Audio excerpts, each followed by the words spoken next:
Let's talk about an issue I see affect our society every day. Your image versus your ability. Why is it that this comes up so often? It has to do with our community. It's important to understand this because it is a factor in our everyday lives. Adolescents are at the age when they start to make decisions for themselves and for their future. Some of you are probably seniors, either going or not going to college. Others are younger, but still need to decide what to value in life.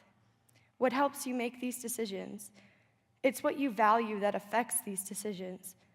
Do you want to have a high ability to do many things, like become a lawyer, a doctor, or other jobs that require a higher education and lots of hard work? Do you want to go to Harvard or Stanford? Do you want to become a model and be in popular magazines like People and Vogue? These are all questions that have to do with image versus ability. I took a survey of 15 students, and the results were a bit surprising. Of the 15, 12 felt that image is more important than ability in today's society. These results really struck me, and I decided to do some research and find out why the small survey came up with such results. It's important that we look at this topic because students are too focused on their looks and what others think of them. What they should be focused on is how they can be the most prepared for their future, whatever that may be. My research consisted of looking at several areas where image and ability are considered important.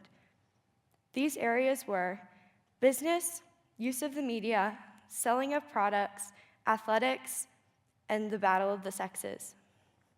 In business, let's say that one person has an amazing image and looks like they will be great for the company.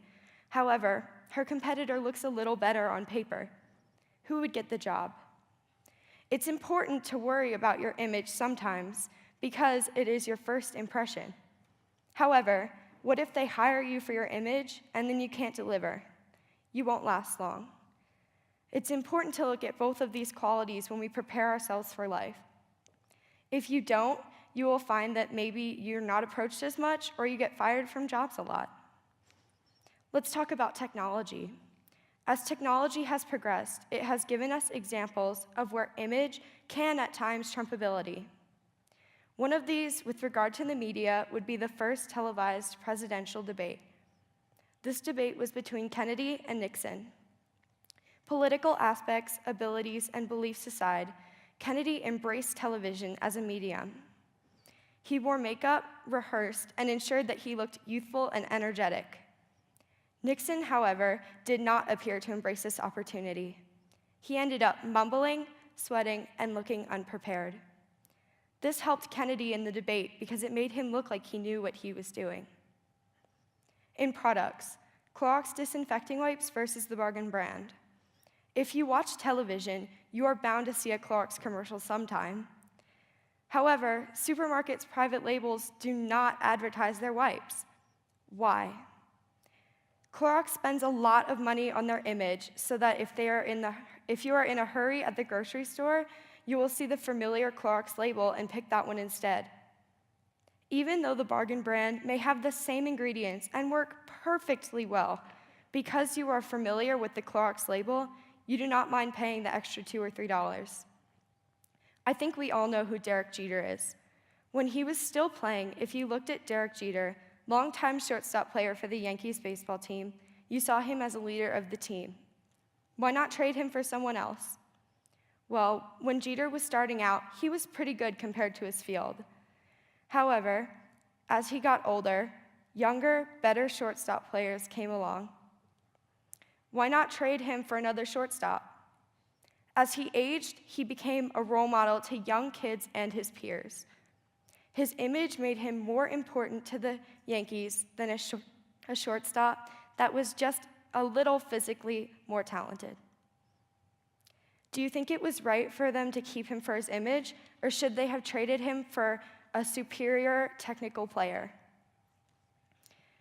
In our society, we have issues that people don't always see as image versus ability. One of these is the battle of the sexes. If you look at a man, you most likely see a strong person who provides for their family, and this is what our history has documented. However, women do not always have a strong image. Their image can be of someone weaker who only cares for the house and cleans. As history evolved, it has gotten better. Women make approximately 77% of what men make. That's 77 cents for every dollar a man makes, and that's only for white women. Women of color make even lesser percentages. Also, there are misogynistic people in the world. What if they don't want to hire women? That affects all women. This needs to change, because if it doesn't, the world will be missing the point of view of approximately half its population. So there you have it, image versus ability. But what does it mean? These results show that image is weighed more than ability in today's society. They should be weighed equally.